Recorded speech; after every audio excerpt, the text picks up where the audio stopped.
ایک چیز بتاتا ہوں جو آپ کو خوابوں میں ہر چیز دکھا دے گی. ارے ہر چیز. اللہ اکبر. آپ کے لاہور مغل پورہ میں لال پل ہے. جی بالکل ہے؟ بالکل بالکل. جی جی بڑا مشہور. ہاں جی. آج سے کوئی 7-8 سال پہلے رمضان میں وہاں ایک قتل ہوا. ایک جوان کا قتل ہوا. وہ ہمارے ایک مخلص ہیں، شاہ جی ہیں، ریلوے میں ملازم ہیں. کہنے لگے کہ دفتر میں تذکرہ ہو رہا تھا کہ نوجوان تھا، قتل ہو گیا، قاتل کا پتہ نہیں. ان کی نسبت تسبیح خانے سے تھی، ابکری سے تھی. وہ کہنے لگے میں بتاتا ہوں، قاتل خود آ کے بتائے گا مجھے کس نے قتل کیا. کوئی مسئلہ ہی نہیں. قاتل خود آ کے ہاں بتائے گا ہاں مجھے قتل کس نے مجھے کیا. کس نے قتل کیا. اور یہ میرے پاس ایک نہیں بے شمار واقعات ہیں. ارے اللہ اکبر. عمل بتاتا ہوں کیونکہ اس میں میری ذات کا کمال نہیں، اللہ کے کلام اللہ کا کے کمال کلام ہے. کا بالکل. تو اس لیے میں چیلنج اگر کر رہا ہوں کہ ایسا ہوگا تو اس میں میری ذات کا کوئی ذات. کمال نہیں. میں اللہ کے نام کے سامنے زیرو ہوں. حضرت خواجہ حسن بصری رحمۃ اللہ علیہ کی روایت ہے، اور یہ روایت مختلف کتابوں میں ہے. اور ایک کتاب ہے فضائل درود شریف، شیخ الحدیث مولانا ذکریہ رحمۃ اللہ علیہ، ان کی کتاب میں بھی میں نے دانستہ حوالہ دیا ہے، اور بھی بے شمار کتابوں جی میں. جی جی. کہ فرمایا کہ جو بندہ چاہتا ہے کہ اپنی کسی میت مرحوم، اپنی کسی پیارے بعد از وصال اس سے ملاقات ہو، تو 4 رکعت نماز نفل پڑھے سوتے وقت. 4 رکعت نفل ایک ہی سجدے کے ساتھ، 4 رکعت کٹھی. جی جی جی. اور ہر رکعت میں سورۃ فاتحہ کے بعد صرف ایک بار سورۃ الہاکم التکاثر. بالکل آسان، صرف ایک بار سورۃ الہاکم التکاثر یہ تو اکثر لوگ پڑھتے ہیں. ہاں جی، جی ویسے بھی اس میں پڑھتے ہوئے پڑھ کے یہ 4 رکعت نماز نفل سو جائیں درود پاک پڑھتے پڑھتے، اور اپنے اس مرحوم کی نیت کرتے ہوئے جس سے آپ ملاقات چاہتے ہیں. کسی کو جلدی، کسی کو دیر میں، کتنی توجہ، کتنا دھیان ہوگا، اتنا فوراً اس سے ملاقات ہوگی.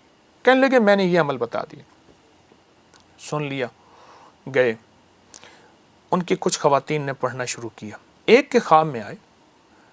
بعض اوقات چند دن لگ جاتے ہیں، بعض اوقات کچھ زیادہ دن بھی لگ جاتے ہیں. عمل چھوڑنا نہیں چاہیے. بالکل بالکل. کہ فلاں نے پکڑا تھا، یہ اوزار قتل ہیں، یہ ہیں، اس نام کا بندہ ہے، وہ فلاں جگہ دبائے ہوئے ہیں، اس نے مجھے قتل یوں کیا تھا. حتیٰ کہ وہ سارا نظام سامنے آ گیا. پورا اس نے قتل کا پیٹرن بتا دیا، کیسے کیسے کہاں کس وقت کس اوزار کے ساتھ کیا ہوا. یہ عمل بہت زبردست عمل ہے اگر آپ یہ دیکھنا چاہتے ہیں. حتیٰ کہ میں تو اس عمل کے ذریعے میں نے کئی لوگوں کو بتایا، انہوں نے بڑی بڑی ہستیوں کی زیارتیں کی. ارے اللہ. آپ کس ہستی کی زیارت کرنا چاہتے ہیں؟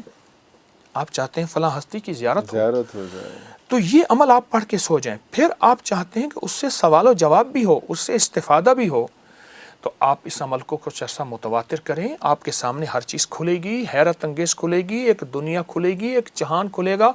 کئی دفینے خزانوں کے میں نے بتایا، انہوں نے نکالے. ارے اللہ. انہوں نے بتایا کہ فلاں جگہ خزانہ ہے، یا فلاں جگہ تعویذ دفن ہے، یا فلاں جگہ تمہارے لیے یہ عمل ہوا اور اس نے کیا. اس نے پوری ایک زندگی دکھائی جاتی ہے، پورا ایک نظام دکھایا جاتا ہے.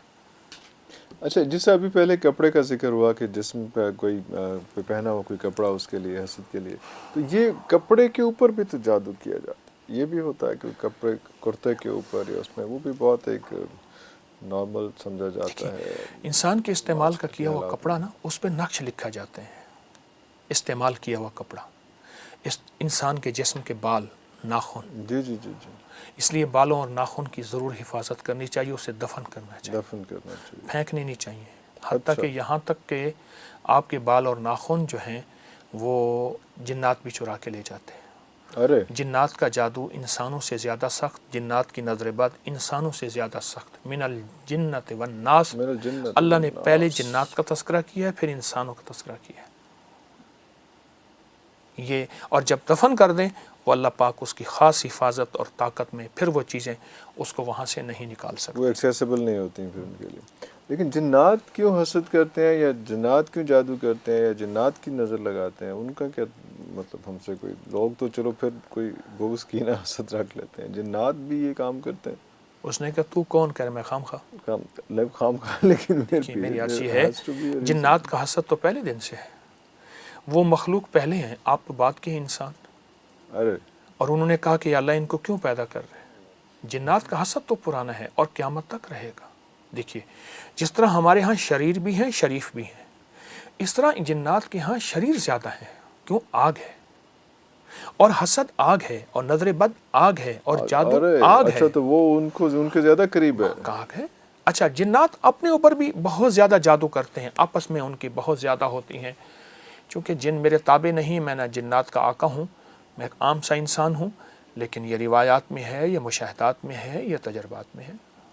لیکن جن کہا تو جاتا ہے کہ جنوں سے دوستی کی جا سکتی ہے، تو کی جا سکتی ہے کہ آپ نے نہیں کی ویسے؟ نہیں، میرے پاس لیکن کی جا سکتی ہے۔ ہاں کرنے والوں کے پاس جن تابع ہیں، تابع نہیں تو ورنہ دوست ہیں۔ جنات بہت زیادہ میں نے سنا ہے، میں نے واقعات دیکھے ہیں، میری زندگی اسی شعبے میں ہی ساری، جی بالکل، اس لیے میں بچپن آپ سے پوچھ بچپن رہا یہی ہوں۔ گزرا۔ ہاں لیکن میں اس لیے آپ سے پوچھوں کہ جنات سے دوستی بڑا کامن ہے، یہ ہو ہاں، سکتی ہے۔ لیکن دوستی نظر بھی نقصان آتے دہ ہیں۔ نہیں ہے، پھر نظر بھی آتے ہیں۔ تابع کرنا نقصان دہ۔ آپ اچھا خاصا انسان کو غلام بنا لیں تو وہ بھی پسند نہیں کرتا، جنات کیسے پسند کرتا ہے؟ اور جو جن کو تابع کرتے ہیں ان کی نسلوں سے انتقام لیتے ہیں، ان کی عمریں بڑی ہوتی ہیں۔ لیکن اس وقت ٹیمپری وہ فائدہ اٹھا لیتے تو ہیں۔ ظاہر ہے وہ انسان ہے، اس نے عمل کیا ہوا ہے، اس کو جکڑا ہوا ہے عمل میں، تو عمل میں جکڑا ہوا ہے تو وہ تو کچھ نہیں کر سکے گا۔ تابع سے مراد ایک قسم کو غلام بنایا ہوتا ہے، تو وہ کیونکہ وہ اس حصار سے باہر نہیں نکل پاتا، یہ دوست نہیں ہو سکتا۔ دوست ہو جائے تو اس سے بڑا کوئی دوست ہی نہیں ہے۔ دوست بھی ہو جاتا ہے۔ اب میں بتاؤں، شاہ عبد القدوس گنگوہی رحمۃ اللہ علیہ کا مزار بہت بڑا مزار ہے انڈیا میں، گنگوہا میں، گنگوہا، جی بالکل ٹھیک ہے۔ صدیوں پرانا مزار ہے۔ حضرت شیخ بیٹھے تھے تو ایک ہانڈی کا عمل ہوتا ہے جادو میں، اور جادو کے لفظ میں جا کے جادو، جادو، ہمیشہ جادو میں شریر جنات جا کے وہ عمل اس بندے پہ وار ڈالتے ہیں۔ جادو ہمیشہ شریر جنات کے ذریعے ہی ہو سکتا ہے۔ ہاں ہوتا ہے، ہو سکتا ہے۔ تو اوپر نا رات کو بیٹھے تھے تو اوپر وہ کوئی ایک روشنی جا رہی تھی، تو مریدین نے پوچھا، مرشد تھے، کامل مرشد تھے، حضرت یہ کیا ہے؟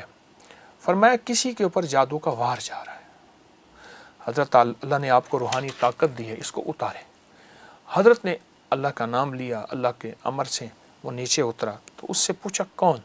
اس نے کہا میں فلاں فلاں جن ہوں، اور ہم فلاں فلاں بندے کے اوپر ایک ہانڈی ہے، اس کے اوپر عمل کیا ہوا ہے، یہ جا کے ٹوٹے گی، اس کا گھر، اس کا جسم، ہر چیز برباد، اس کا جیسے کہتے ہیں ککھ نہیں رہے گا، تنکا تنکا نہیں رہے گا، ذرا ذرا نہیں رہے گا، برباد ہو جائے گا۔ اپنے روحانی علم سے دیکھا تو وہ ظالم جادوگر تھا، اور پیسے لے کے، اور جس پہ وار ہو رہا تھا وہ نہایت مظلوم، بالکل یعنی اس معاملے میں اس کا دخل نہیں تھا، اس پہ ظلم ہو رہا تھا۔ آپ نے فرمایا ہانڈی پلٹ جا اور اسی پہ جا کے ٹوٹ جا۔ ارے وہ اٹھی اور وہی جنات بے بس ہو گئے۔ اب اس کا جادو وہاں ختم ہو گیا، یہ روحانی طاقت غالب آ گئی۔ یہ ڈومینیٹ کر گئی، یہ روحانی طاقت جو ہے وہ اس کے کالے جادو پہ، کالا جادو یا جو بھی، جی کالا جادو، کالا جادو، بلیک میجک، تو وہاں جا کے اس جادوگر پہ ٹوٹی اور اس کے ٹکڑے کر دیے۔ جال حق و زحق الباطل ان الباطل کان زہوقا۔ تو اس کے لیے تو کتنے حصار بنائیں گے؟ اس کے لیے حصار کیسے بنائیں گے ہم کہ ہم پہ کوئی جادو کا؟ بلکہ پہلے میں وہ بات پوری کر لوں کہ ایک تو جنات سے دوستی کا آپ نے نہیں بتایا نا، آپ دوست کر آپ بنا دیں دو چار، کیا فرق پڑتا ہے یہ بتا دیں۔ جب میری دوست بن جائیں گے پھر آپ کو بھی بنا دوں گا، کون سی مشکل ہے؟ دیکھیں میں ابھی تک جنات کو دوست بنانے کی کوشش نہیں کی، ٹھیک ہے، خود بن جائیں، اور اس کی ریزنز ہیں۔ ہاں اگر آپ کے میرے خود جنات دوست بن جائیں گے تو عرفان صاحب ایک آدھ آپ کو دے دوں گا، پھر میرے پاس آئیں تو صحیح۔ نہیں لیکن آپ کو پتا تو ہوگا نا کہ کیسے جنات، دیکھیے جنات کو میں نے عرض کیا نا کہ لیکن میں مشکل عمل، دوستی میری سنیے نا، دوستی آپ کیوں کرنا چاہتے ہیں؟ جو محنت آپ جنات کی دوستی کرنے پہ لگا رہے ہیں وہ جنات کے رب سے دوستی کرنے پہ لگا رہے ہیں۔ ارے اللہ، واہ واہ واہ۔